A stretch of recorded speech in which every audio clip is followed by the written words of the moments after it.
Meus amigos do Amazon Site, então, voltamos nesse bloco e estamos conversando com o senhor Eduardo Lopes, do Sinduscom, sobre o mercado imobiliário. E vamos continuar conversando sobre o assunto que estávamos tratando, sobre a nossa situação da realidade do mercado imobiliário aqui na nossa região.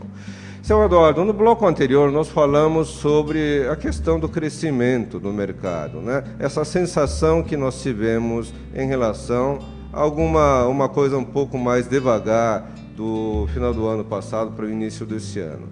Isso é verdade ou nós estamos entrando num processo mais regular, mais uniforme dessa velocidade de crescimento?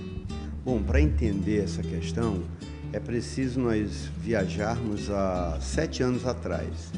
Há 7 anos atrás, o setor empregava em torno de 45 mil trabalhadores na construção civil. Em 2012, nós terminamos aí esse número muito próximo, um pouquinho acima de 90 mil trabalhadores. Então, nós dobramos aí o número de trabalhadores formais na construção civil. Ao longo desses 7 anos, o que aconteceu? O setor cresceu por muitos anos 2 dígitos, né? Então, foi um crescimento muito acelerado, acima de todos os outros mercados, né? E o que aconteceu?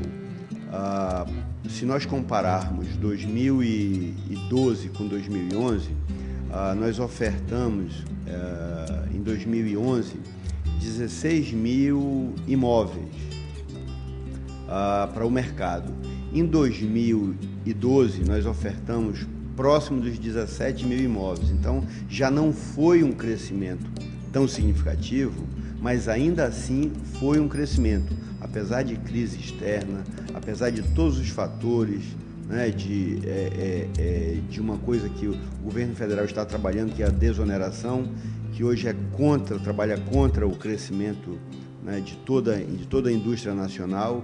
Então, o que deve acontecer daqui para diante?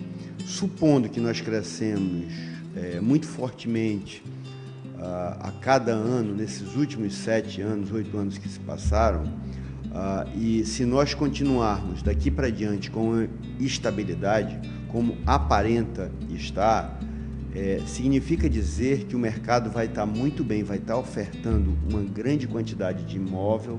Se o setor crescer daqui para diante, números entre 2% a 5%, já é uma coisa muito satisfatória. O mercado já vai estar atingindo uma estabilidade com um crescimento que é perfeitamente aceitável para os próximos anos. Muito bem. Nesse ponto eu gostaria de tocar num assunto um pouco delicado, talvez, mas que foi uma conversa que nós tivemos agora há pouco, antes da nossa gravação. Nós falamos sobre a questão da própria educação cultural, né? Só poderia sinalizar um pouco qual é a sua opinião em relação a essa situação que nós conversamos? Nós temos uma cultura forte no nosso país e aí é um problema cultural, um problema de educação realmente, que os governos todos precisam quebrar esse paradigma. O povo brasileiro, ele às vezes, a sua grande maioria, prefere andar num carro bacana, mesmo às vezes morando alugado ou morando numa casa, às vezes até que tem o mesmo valor do automóvel. Então, por exemplo, essa relação, ela precisa ser desmistificada, ela não pode continuar acontecendo. E aí, eu vou citar aqui um exemplo, eu vou comparar o setor com o setor automobilístico, né? Você tem muita facilidade de adquirir um carro. Então é comum você ver uma pessoa morando numa casa que tem quase o mesmo preço do carro que ela tem. Essa relação, ela não pode acontecer, porque você mora numa casa, você não mora no carro.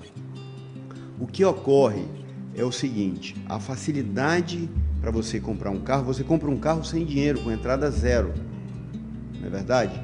O que deveria acontecer com a casa própria? A casa própria, o sistema financeiro baixando os juros, as 3 esferas de governo criando melhores condições para a população adquirir esse imóvel, ela poderia também fazer um trabalho cultural, eu acredito, com as crianças, para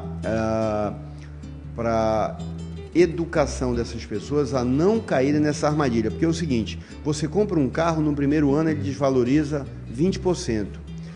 Quando você compra um imóvel, o imóvel só valoriza ao longo do tempo.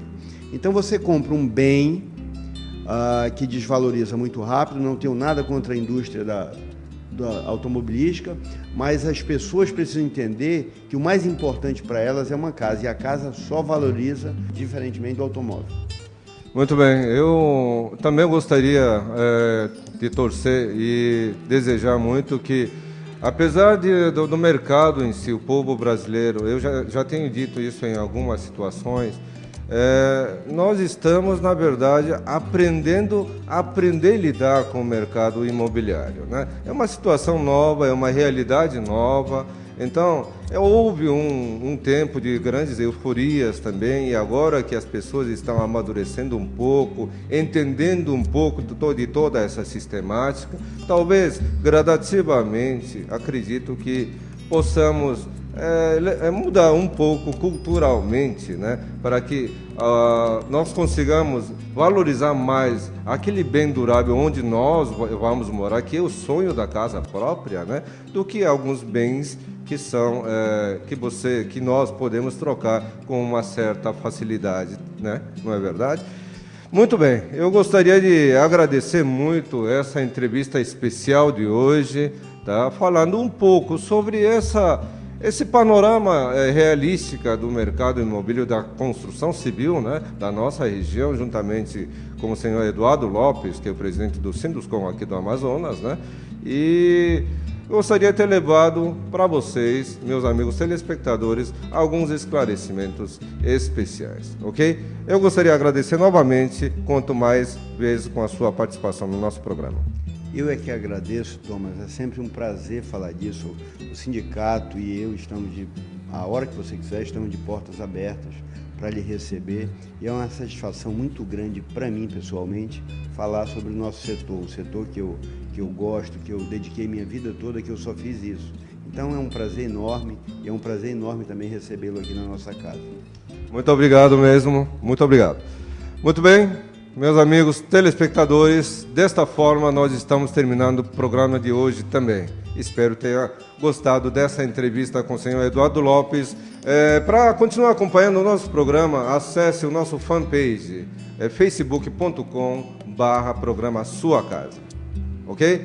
Muito obrigado pela sua companhia, fique com Deus e até a próxima.